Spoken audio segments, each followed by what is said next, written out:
One of the questions I get asked right now is, Chip, what do you think the most important thing for the church to be focused on? I mean, the world's in turmoil. Things are going crazy. The old proverbial, if you talk to some of the older Christians, they'll say the world's going to hell in a handbasket. You look around, you see some of those things, and people will say, Chip, as a pastor, as somebody who has studied Scripture, what do you think is the most important thing right now for the church? And the answer would be for us to walk in unity.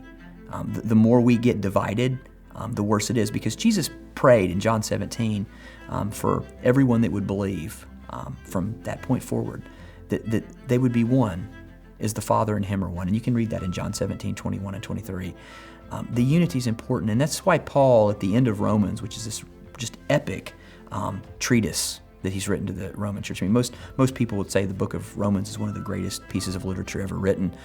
Most scholars think that Romans is one of the great books in the Bible. He says, I appeal to you. This is at the end of after everything he said in chapter 16, verse 17. He says, I appeal to you, brothers, to watch out for those who cause divisions and create obstacles contrary to the doctrine that you've been taught. Avoid them. I think as Christians, we know that there's going to be times where people create issues and do things. But I think it's on us. It's on us to walk away from those things because they don't lead us to where we need to be.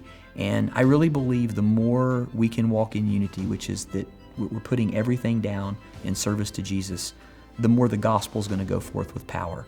Would you pray with me today? Would you take a moment today and just ask God to bring unity in the churches all across America and all across our world, that they would lay down everything for the cause of Christ, and that we would be people that really teach the good news, and we wouldn't get caught up in all of the other stuff going around.